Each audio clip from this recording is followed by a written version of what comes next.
Lynn.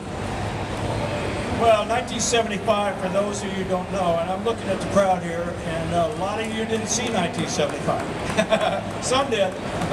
All right, that's my rookie season, right, with the Boston Red Sox. Just to tell you a little bit about that team, I was a rookie, Jim Rice was a rookie. We were a very good ball club. Just that no one knew about us. There wasn't a lot of TV back then.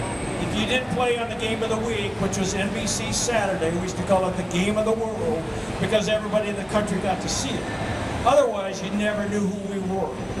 Well, that team was really good. We had 5 guys starting that were 22 years old. So it was a really young team.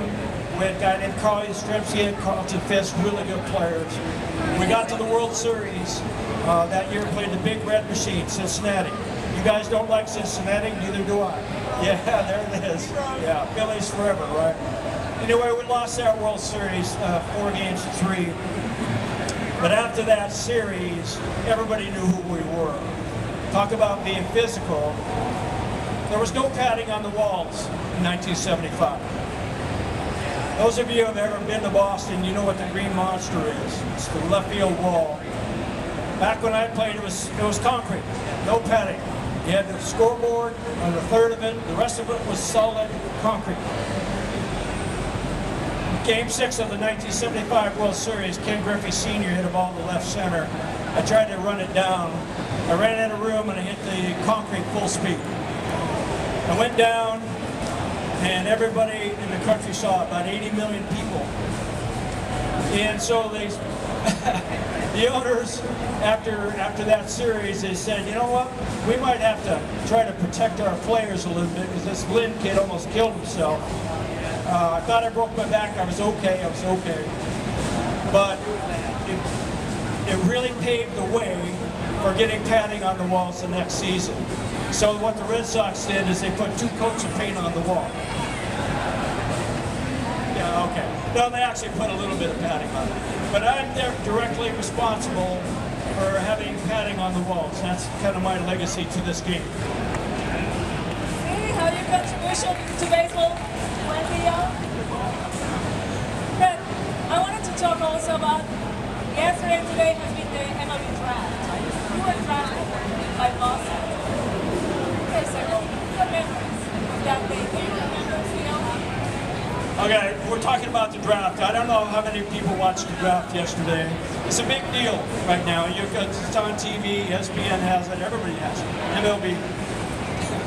When I was drafted, you read about it in the paper the next day. There was no TV, none of that stuff. So when I was in high school, I was being recruited for colleges for 3 sports: football, basketball, and baseball.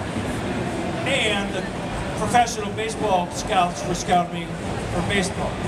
So I had a lot of people coming to my games for 3 different sports.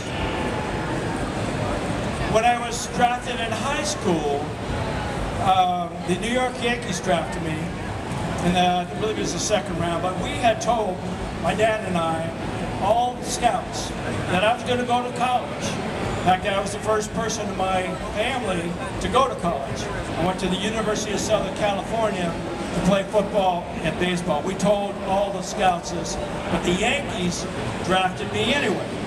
So the scout comes to our house, it's just me and my dad, and the scout says to us, well, we're going to make an offer to your son. My dad goes, we told you guys that my son is going to college. You just wasted your time coming here. And the guy goes, well, we're the New York Yankees. My dad goes, there's the door. Needless to say, I didn't sign with the Yankees. You would have got a World Series ring. College after my junior season, and the Red Sox drafted me. I had no clue that they wanted me. I had no clue that they had seen me play. I'd never talked to one of their scouts. Everybody thought I was going to be a Dodger. I know, boo, yeah. Because LA and the University of Southern California were right down the street from one another. So it looked like I was going to be a Dodger, and then when the Red Sox drafted me, and they called me up, so you got the right guy? Because I had no idea. I was pleased because it was a good organization, but I didn't know anything about them until I got there.